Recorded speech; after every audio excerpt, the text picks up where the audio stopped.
આપણી વચ્ચે ઉચ્ચતર માધ્યમિક શાળાના બાળકો પણ આવી ચૂક્યા છે, જેમની આપણે આતુરતાપૂર્વક રાહ જોતા હતા. એવો પણ આપણી વચ્ચે આવી ચૂક્યા છે. મિત્રો, આજની આપણી આ 77મા સ્વાતંત્ર્ય પર્વની પ્રસાદીનો એટલે કે બિસ્કિટ આપવાનું કામ પ્રસાદી સ્વરૂપે સાગર એગ્રો દાઠા દ્વારા અને લક્ષ્મણભાઈ જીવાભાઈ કામળિયા દ્વારા આપવામાં આવે છે.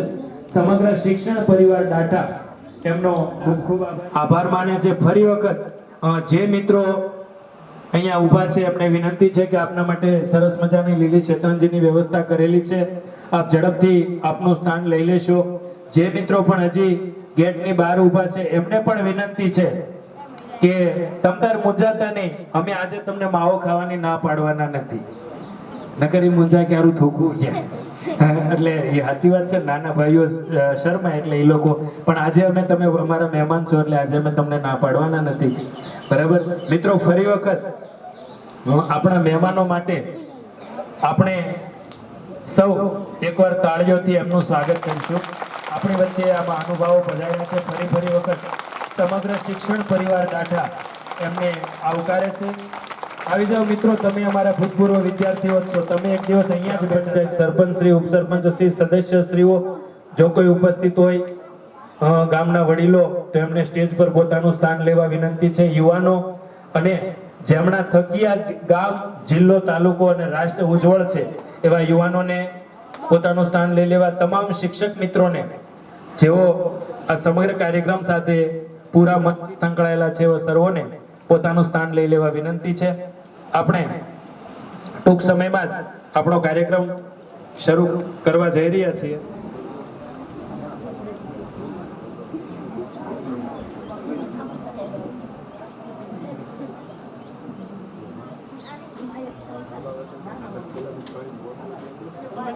મિત્રો, આજે 77મો સ્વાતંત્ર્ય પર્વ છે.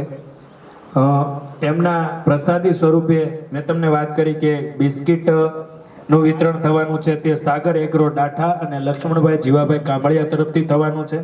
તેમજ આપ સૌને ચેવડો અને પેંડા દ્વારા આપણા આ ખુશાલી અને સ્વાતંત્ર્ય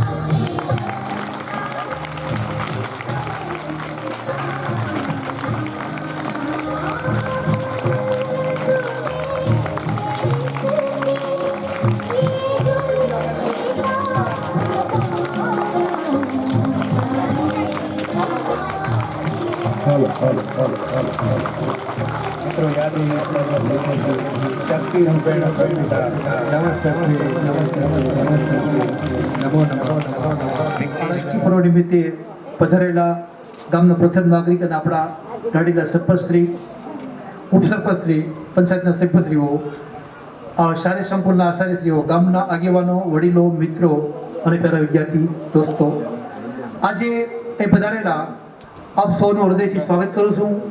જય હિન્દ, જય ભારત. ધ્વજવંદન વિધિ થયા બાદ આપણે રાષ્ટ્રીય સલામી આપશું. સલામી આપ્યા બાદ આપણે ઝંડા ગીત ગાઈશું અને ત્યાર પછી રાષ્ટ્રગીત ગાઈશું. ખૂબ ખૂબ આભાર. બીજા ક્રમના વિદ્યાર્થી છે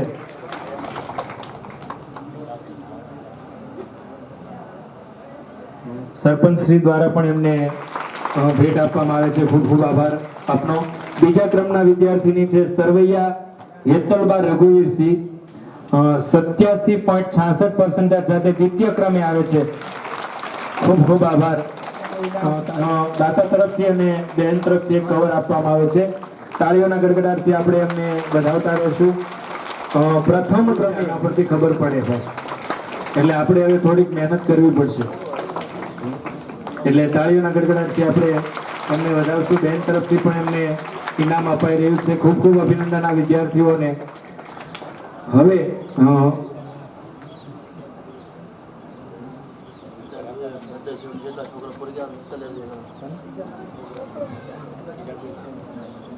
ખૂબ ખૂબ તાળીઓથી અમને બંને વિદ્યાર્થીઓને આપણે એમને વધાવતા.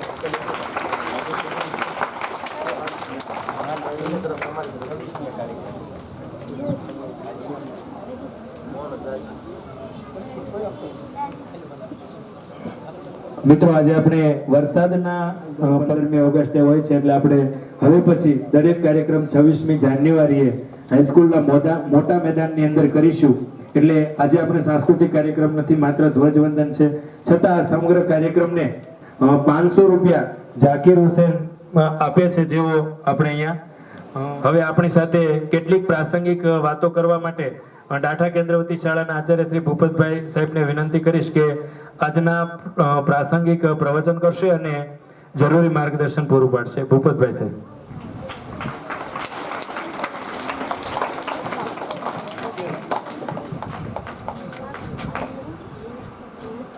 ઇનામ આપે ક્યારે ગૌરવ થાય આપણને, પણ બાળકોની ઘણી બધી મહેનત હોય એમાં, અને મહેનત સાથે એટલી બધી મહેનત હોય એની જેને કારણે ઇનામ આપણે અહીંયા હકદાર બને છે.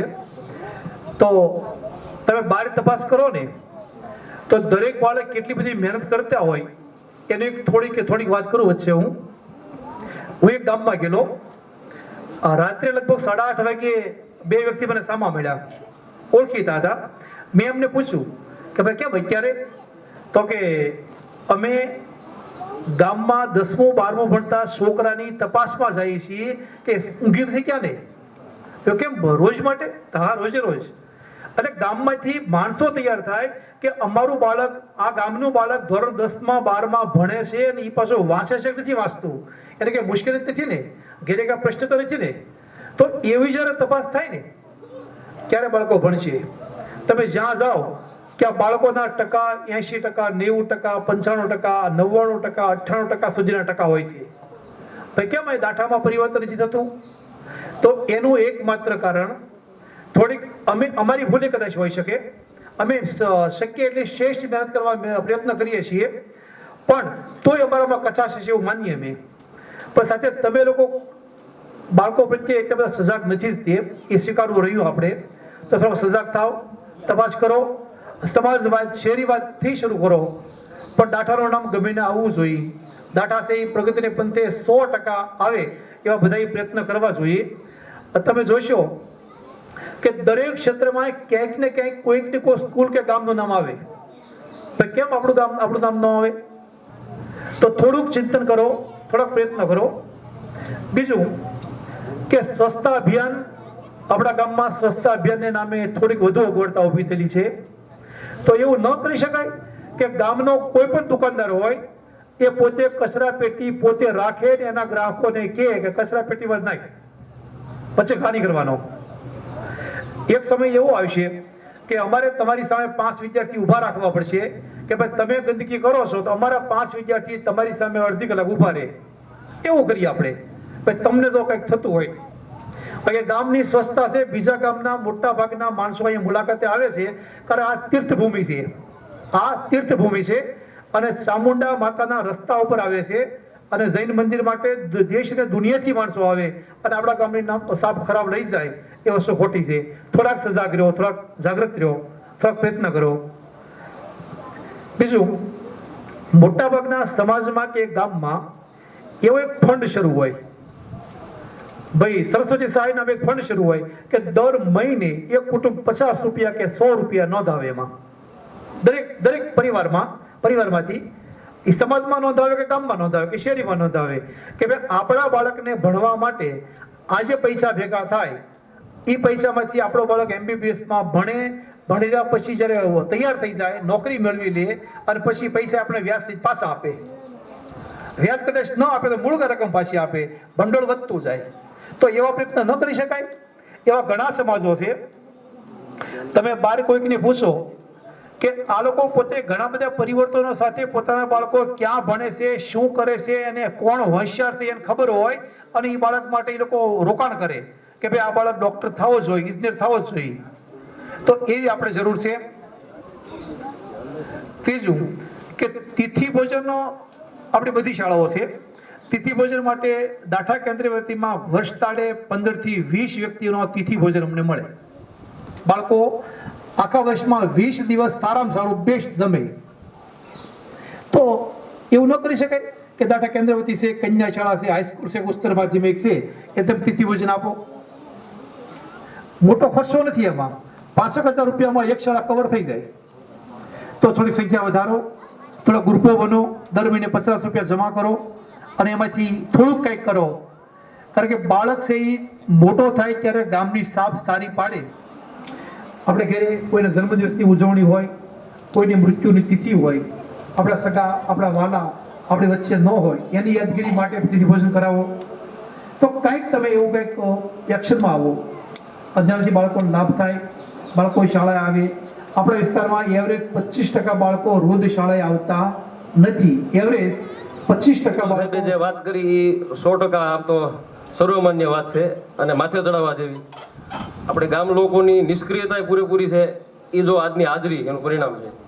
આજે કેટલા વાલી હાજર છે અહીંયા. ખરેખર વાલી સિવાય ગામના લોકોની પણ ફરજ બને છે કે કોઈ પણ આવો જાહેર કાર્યક્રમ હોય સાંસ્કૃતિક, ત્યારે ખાસ પોતાની હાજરી આપવી જોઈએ. પણ અત્યારે પૂરતા વાલી હાજર નથી, હું માનું છું ત્યાં સુધી. જેટલા વિદ્યાર્થીઓ દેખાય છે એના વાલીએ ફરજિયાત ખરેખર હાજરી આપવી જોઈએ. પછી સ્કૂલમાં આવીને પણ ખરેખર વાલીની એક ફરજ એવી છે, તપાસ કરવી જોઈએ પોતાનું બાળક. ઘણા વાલીને એ ખબર નથી, મને હમણાં એવું જાણવા મળ્યું કે પોતાનું બાળક ક્યાં ધોરણમાં છે એવી ઘણા વાલીઓને ખબર નથી હોતી. બસ ખાલી સ્કૂલે વહી જાય છે. પછી સાહેબે કીધું એમ 25% બાળકોની સતત ગેરહાજરી હોય તો એ પણ જોવું જોઈએ કે બાળકની હાજરી આપણી કેટલી છે, સ્કૂલમાં એક્ટિવિટી કેટલી છે, એનું કાર્ય કેવું છે, કાંઈ તોફાન છે કે નહીં. ઉલટા જોકે અહીંયા ખબર નહીં, પણ ઘણીવાર વાલીઓનું એવું બનતું હોય કે બાળકો તરફથી ફરિયાદો લઈને આવતા હોય સ્કૂલમાં શિક્ષકો પાસે કે મારા બાળકને. પણ ખરેખર વાલીની પોતાની ફરજ છે કે જે કાંઈ ખૂટતું હોય થોડું ઘણું વાલી પોતે પણ સમજે અને કરાવે. હવે એક શિસ્તના ભાગરૂપે જો હમણાં સાહેબ દ્વારા લગભગ 2-3 વાર રજૂઆત કરવામાં આવી, ભાઈ બહાર જે કોઈ ભાઈઓ બેઠા છે, ઊભા છે, એના માટે અંદર વ્યવસ્થા કરી છે, જેના લીધે કાર્યક્રમો રૂડો લાગે, અશિસ્ત જેવું ન વર્તાય. છતાંય આપણી બહાર કેટલી હાજરી છે જો, અને અંદર કેટલી હાજરી છે. પછી આપણો આગ્રહ એવો હોય હંમેશા બધું આપણે શિક્ષકો જ કરી દે બધી વસ્તુ, કે પંચાયતના કે હોદ્દેદારો છે એ બધું કરી દે. પણ ખરેખર એ આપણો આગ્રહ બહુ ખોટો છે. જ્યાં સુધી આપણે પોતે આપણી ફરજ નહીં સમજીએ છીએ પહેલા અને કાંઈ શરૂઆત નહીં કરી, બીજા ઉપર દોષારોપણ કર્યા કરશું તો એનું ક્યારે પરિણામ મળવાનું નથી આપણને. એટલે થોડુંક ગામ લોકોને વિનંતી, કંઈક સમજે, જે કાંઈ આવા સારા કાર્યો થતો એમાં સહકાર આપે. ભલે બીજી કોઈ રીતે ન આપી તો કાંઈ નહીં, પણ પોતાનું શારીરિક યોગદાન છે, હાજરી છે, આવા કાર્યોમાં તો ખાસ આપણે જોવું જોઈએ. બીજો એક નાનો દાખલો આપું. સાહેબ અને એની ટીમો બાળકો માટે બહુ સારા પ્રયત્નો કરતી જ હોય છે વારંવાર. અને એના એક નાનું ઉદાહરણ આપું કે અમે 3-4 વર્ષ પહેલાં બાળકોને શિક્ષણની થોડીક અવ્યવસ્થા હતી, અહીંયા શિક્ષકની ઘટ હતી. એના માટે એક એવો પ્રયત્ન કર્યો હતો કે બાળકોના જે વાલીઓ છે, અમથા પ્રાઇવેટ સ્કૂલમાં આપણા બાળકો જો ભણતા હોય તો આપણે બધા જાણીએ છીએ કેટલો આપણે ખર્ચો કરવો પડતો હોય છે. એના માટે થઈને એવું વિચાર્યું હતું ગામના 2 આગેવાનોએ, શાળાના શિક્ષકોએ, ભાઈ થોડો ઘણો સહકાર ગામના વાલી જે છે બાળકોના એ બધા આપે. એમાં સાહેબ પ્રિન્સિપલ સાહેબ ભૂપતભાઈનું એનું બધાનું યોગદાન સારું હતું. ભાઈ અમે અમારાથી સાચી મહેનત કરી આર્થિક રીતે. એક શિક્ષકની ઘટ હતી તો એક શિક્ષક શાળામાં જો હજી એવા આવી જાય કે જે અવ્યવસ્થા છે એ સાચવી લે તો ઘણો બધો વાતાવરણમાં ફેર પડે એવો હતો. એટલે એવું વિચાર્યું કે 100 રૂપિયા ખાલી વાર્ષિક, મહિનાના નહીં, વર્ષના 100 રૂપિયા જે વિદ્યાર્થી છે એના વાલીઓ આપે. એમાં સાહેબે પોતાના તરફથી યોગદાન આપ્યું હતું, બીજા બધા જે કોઈ આગેવાનો હતો એના પોતાના તરફથી યોગદાન આપ્યું હતું. લગભગ મારા ખ્યાલ મુજબ 160 કે 70 જેવી બાળકોની સંખ્યા હતી. અને એના દ્વારા બધા વાલીઓના જો 100 રૂપિયા આવે તો 16-17 હજાર રૂપિયા જેવું ભંડોળ થાય. બાકીનું ભંડોળો જે ભાઈ આપણે શિક્ષક તરીકે રાખવાના હતા બીજા, એને ગામના આગેવાનો અને શિક્ષકોની ટીમ તરફથી કરવાનું હતું. પણ આપણે કહેતા શરમ આવે કે લગભગ અડધા કરતા ઓછા વાલીઓના 100 રૂપિયા નહોતા એવા આપણા બધા. 8 થી 10 વાલીઓના 100 રૂપિયા વાર્ષિક, વર્ષે એકવાર દેવાના હતા. શિક્ષકો શાળાનું સંચાલન સાચવવા માટે એ પણ આપણે નહોતા આપી ગયા. તો આપણે પ્રાઇવેટમાં જઈએ કેટલો ખર્ચો વિચાર કરો તો બધા. એટલે આમ આપણને આપણી જવાબદારીની કદર નથી, પછી આપણે દોષ બીજાને દેતા હોય. ખરેખર ગામમાં કોઈ કાંઈ કરવા વાળું નથી, કોઈ ધ્યાન દેવા વાળું નથી. પણ પહેલી ફરજ તો આપણી છે ને, આપણું ગામ છે, આપણે કાંઈક કરવા માટે આપણી ફરજ પહેલી ને. એટલે બધાને વિનંતી કે આવા જે કોઈ જાહેર કાર્યક્રમો હોય, ગામના હોય, પંચાયતના હોય, સ્કૂલના હોય, આરોગ્યને લગતા હોય, એ બધી બાબતોમાં ખાસ બધા વાલી જાગૃત થાય અને પોતાની સક્રિયતા દર્શાવે તો જ ગામનું કંઈક થશે. બાકી સાહેબે વાત કરી એમ આપણા ગામનું જો અત્યારે હાલની પરિસ્થિતિ જોઈએ તો ખરેખર મને એવું શરમ જેવું થતું હતું. ખરેખર બહુ ખરાબ કહેવાય. 2 શિક્ષકો અને કુલ આપણે 7 શિક્ષકોની જરૂર છે. ત્યાં આપણી શાળાઓ 4 શિક્ષકોથી કે 3 શિક્ષકોથી ચાલી રહી છે. પણ ચિંતા નહીં કરતા, અમે પ્રયત્ન એવો કરીએ છીએ કે કંઈ બાળકને અન્યાય નહીં થાય અમારા તરફથી. અને અમને તમારા ઉપર વિશ્વાસ છે, તમે એવું કાંઈ નહીં થવા દો કે જે શાળાને કાંઈ તાણ પડે. હા તો પાડશો. ચાલો જે અમને સપોર્ટ કરવાનો હોય એટલે હાથ ઉપર કરજો ભાઈ. બાળકો આપણે તો છૂટક્યો જ નથી, આપણે તો કરવું જ પડશે. વાલીઓની વાત છે, આપણે પૈસા નથી જોતા, પણ ખાલી અહીંયા કાર્યક્રમમાં આપ બોલાવે ત્યારે અવશ્ય હાજર રહ્યો એટલું જોવે છે, જેથી કરીને અમારો ઉત્સાહ વધે. આપ આ મહેનત જોઈ શકો છો અમારા સમગ્ર શિક્ષણ પરિવારની છે. કેન્દ્રવતી કન્યા શાળા, ડીજીપી હાઈસ્કૂલ દાંતા અને ઉચ્ચતર માધ્યમિક શાળા દાંતા. આવતા વખતે 26મી આપણે સાંસ્કૃતિક કાર્યક્રમ પણ સરસ મજાનો મોટા મેદાનમાં સાહેબ કરવાના છીએ. આપણે અહીંયા પરિસ્થિતિ એ છે કે બાળકો સામે તો પ્રોગ્રામ ન થાય, અને પ્રોગ્રામ કરીએ તો બાળકોને બહાર રાખવા પડે, અને પછી તો તમે તો પછી એમ કહો કે અમે ક્યાં જઈએ તો બરાબર. તમે તો અમારું ઘરેણું છો અને અમારા બાળકો અમારા પીછા છે, અને મોર રૂપાળો તો જ લાગે કે એના પીછા હોય, નકર પૂઠો મોર કોઈને ગમે નહીં. એમ માસ્તરોને બાળકો ન હોય તો કોઈ યાદ ન કરે. એવા અમારા નાના ભૂલકાઓ છે, એમના માટે વિનંતી કરીશ કે આવો અને આપણા 77મા સ્વાતંત્ર્ય પર્વની શુભેચ્છા આપો.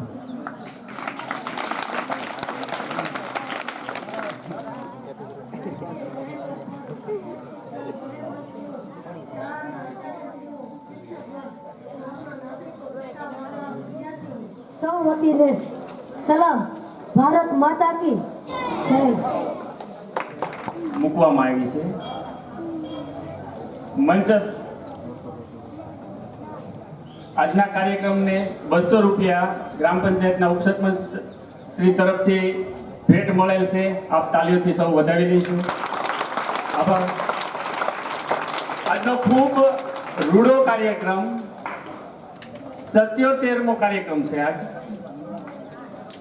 શ્રી દાઠા કેન્દ્રવતી શાળા અને ખૂબ પવિત્ર ભૂમિ આપણી દાઠાની, અને ત્યાં આપણે આજનો કાર્યક્રમ સંપન્ન કરવા તરફ આગળ વધીએ છીએ. મંચ પર બિરાજમાન અને જેને ધ્વજવંદન કર્યું છે તેવા ગામના પ્રથમ નાગરિક સરપંચ શ્રી પ્રસન્નબા વાળા, ઉપસરપંચ શ્રી અને ગ્રામ પંચાયતના સર્વ સદસ્યશ્રીઓ, ગામમાંથી પધારેલ સર્વ સુજ્ઞ મહાનુભાવો, મંચ પર બિરાજમાન અને આજુબાજુમાં ઉપસ્થિત સર્વ મારા યુવાન મિત્રો, ચારેય સંસ્થામાંથી પધારેલ મારો પરિવાર, અલગ અલગ આંગણવાડી હોય, બીજા ડિપાર્ટમેન્ટ હોય, આરોગ્ય વિભાગ, મધ્યાહન ભોજન વિભાગમાંથી, અને તમામે જે કંઈ આ કાર્યક્રમને સંપન્ન કરવામાં સાથ સહકાર આપ્યો છે એ તમામનો આજની આ તકે હું આભાર માનું છું. બીજું ઘણા જ મુદ્દાઓ આપણે અહીંયા આજે ચર્ચામાં લીધા, પણ એક વાક્યની અંદર હું કહીશ કે હું આમ કરું, ગામના આમ કરે, આ સ્કૂલ આમ કરે, માત્ર કર્મચારીઓ જ આમ કરે એવું નહીં. આપણે સૌ સાથે મળી અને આવો આપણે સૌ આજથી સંકલ્પબદ્ધ થઈએ કે આવનારા દિવસો માટે આખું દાઠા અને આજુબાજુમાં જે કંઈ આ ગામ સાથે જોડાણેલા છે એ સૌ સાથે મળી આપણે સંકલ્પબદ્ધ થઈએ અને આવનારા સમયની અંદર સાથે કદમથી કદમ મિલાવી અને દાઠામાં જે કંઈ કમી હોય, જે કંઈ પૂર્તતા કરવાની હોય એ સૌ સાથે મળી અને આપણે એ કાર્યને આગળ વધારીએ. બસ એ જ વસ્તુ. ભારત માતા કી જય. સાથે એમણે સમગ્ર કાર્યક્રમની આભાર વિધિ. મિત્રો, એને બહુ સાહેબે સરસ વાત કરી કે કદમ અસ્થિર હોય એમને રસ્તો નથી જડતો, અડગ મનના મુસાફરને હિમાલય નથી નડતો. એટલે આપણે નક્કી કરીએ કે કોઈ પણ રીતે કાર્ય સિદ્ધ કરવું છે તો 100% કાર્ય સિદ્ધ થાય જ તે. એવો સરસ મજાનો સંદેશ. મિત્રો, એકવાર આપણે તમને તાળી પાડીને થાકી ગયા છો, પણ એક તાળી આપણા સમગ્ર શિક્ષણ પરિવાર માટે પાડવાની છે. ચારે ચાર શાળાના આચાર્યશ્રીઓ અને શિક્ષકો માટે જેમની આ મહેનત છે. એક તાળી આપણા ગામના વડીલો માટે પાડવાની છે. તેનો કિંમતી સમય આપીને આપણે બંને હાથ ઊંચા કરીને તાળી પાડો બાળકો. એ આપણા માટે વાડીએ કામ મૂકીને આપણી માટે આવ્યા છે. એમનો ખૂબ ખૂબ આભાર. ફરી વખત સમગ્ર શિક્ષણ પરિવાર આ ગામનો ખૂબ ખૂબ આભારી છે. આવતા રહેજો. તમે નહીં આવો તો અમે તમારા ઘરે આવશું, તમે અહીં આવજો, એની મજા છે. તો અમે નોટ લઈને આવશું. ખૂબ ખૂબ આભાર આપનો. હવે આપણે સૌએ પ્રસાદી લેવાની છે. પહેલા એક નાની એવી રજૂઆત આવી છે કે બાળ મંદિર વિનાયક જય હે ભારત ભાગ્ય વિધાતા, પંજાબ સિંધ ગુજરાત છલ બંગા વિદ્ય હિમાચલ યમુના વિદ્યાર્થી છે, EBZ પણ આપણા વિદ્યાર્થી છે. તો આપણું કાંઈ નબળું નથી. બાળ પંચાયતની દીકરી જો આવું સરસ ગીત ગાઈ શકતી હોય તો આપણા બાળકો ક્યારેય નબળા ન હોઈ શકે. તો આપ સૌ વાલીઓ પણ હવે ક્યાંય અમને સાથ સહકારમાં ઉણા ઉતરતા નહીં. અમે ટૂંક સમયમાં જ એક જાહેરાત કરું કે સ્પોર્ટ્સ યુનિફોર્મ માટે એક અભિયાન ચલાવવાના છે. કે આપણા બાળકો જે તમે જુઓ છો કે પચરંગી ડ્રેસમાં છે અને આપણે એક સરખો યુનિફોર્મ કરવાનો છે. એટલે ટૂંક સમયમાં જ આપણે અભિયાન, એટલે બધા પાસે જ નથી લેવાના, એના વાલી પાસેથી જ આપણે ઉઘરાવવાના છીએ અથવા એને કહેવાના છીએ કે આ ડ્રેસ ખરીદવાનો છે. એટલે આપ સૌનો સાથ સહકાર જરૂરી છે. હવે પાર્થભાઈ તૈયાર થઈ ગયું છે પ્રસાદી?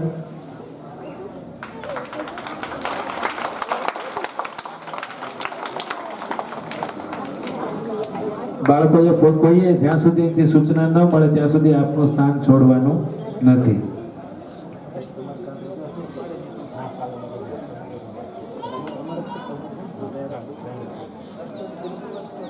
મિત્રો એક ખૂબ અગત્યની વાત યાદ આવી છે અહીંયા દ્વારા કે મિત્રો અત્યારે હર ઘર તિરંગા આપણા રાજ્ય સરકાર અને કેન્દ્ર સરકારનો કાર્યક્રમ છે. હર ઘર તિરંગા, આપ સૌના ઘર ઉપર તિરંગો ફરકાવવાનો છે. તો જ્યાં પણ આપણા પાસે તિરંગો છે તો એમને કોઈ છત નીચે કે કોઈ વૃક્ષની ડાળ નીચે આપણો તિરંગો ન ફરકાવાઈ જાય એમનું ધ્યાન રાખશો. આપ પાસે કોઈ તિરંગો હોય તો એ તિરંગાને જમીન સાથે ક્યાંય અડે નહીં એમનું ધ્યાન રાખશો. કાગળના પણ તિરંગાઓ અત્યારે તમામ દુકાનો પર મળે છે તો એ આપ ખરીદો, આપણા માટે ગૌરવની વાત છે. પણ એ ખરીદ્યા પછી એમના કચરા સ્વરૂપે જ્યાં ત્યાં ફેંકશો નહીં. એમને ખરેખર નિયમ એવો છે કે એમને જે રીતે મનુષ્યનો અગ્નિદાહ આપવામાં આવે એ રીતે જ આપણા રાષ્ટ્રધ્વજને એમની ગરિમા જળવાય એ રીતે અગ્નિદાહ આપવાનો હોય છે. એટલે જો આપ પાસે જે છે એમને ત્યાં સળગાવી દો તો વાંધો નથી, પણ એમને ક્યાંય કચરા કે કચરા પેટીમાં નાખશો નહીં. કાપડનો જે રાષ્ટ્રધ્વજ આપના ઘરે છે એ યોગ્ય રીતે કાલે એટલે આજ સાંજે એ અભિયાન પૂરું થશે પછી આપણે રાષ્ટ્રધ્વજ ઉતારીને સંકેલીને વ્યવસ્થિત કબાટમાં મૂકજો. જો એ વ્યવસ્થા આપનાથી શક્ય ન હોય તો આપના બાળક દ્વારા અથવા તો આપનું બાળક સ્કૂલમાં ન ભણતો હોય તો આજુબાજુના બાળક દ્વારા અહીંયા શાળામાં પહોંચતો કરશો તો અહીંયા એની યોગ્ય ગરિમા જળવાય. આપણે 4 સંકુલમાંથી કોઈ પણ જગ્યાએ મોકલી શકો, ત્યાં એમની યોગ્ય રીતે એમની ગરિમા જળવાશે. એમનું ખાસ ધ્યાન રાખજો. આપણો રાષ્ટ્રધ્વજ બાળકોના હાથમાં હોય, જમીનને ન અડે એમનું તમારે ખાસ ધ્યાન રાખવાનું છે. વાલીઓ આ બાબતની ધ્યાન રાખે. રાષ્ટ્રધ્વજ પડ્યા છે એટલે આપ આપણા રાષ્ટ્રધ્વજ અહીંયાથી મેળવી શકો છો. રાબેતા મુજબ શરૂ રહેશે.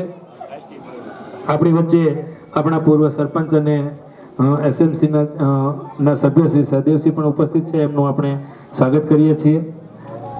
હજી કોઈ વડીલો બહાર ઉભા મિત્રો ભાઈ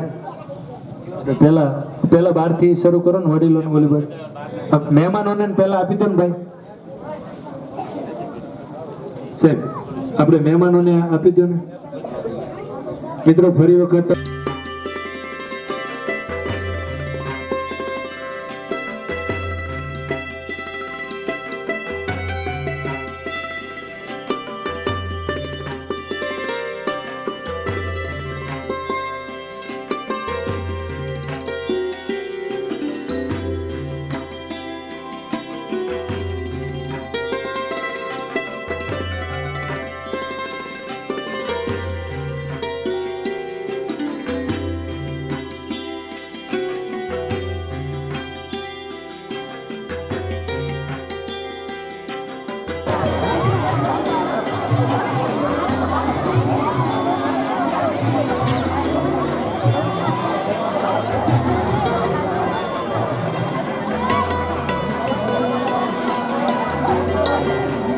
ભૂલ થઈ ગઈ ને તમારે રાખવા જોઈએ ને. હવે સીધા ખેલે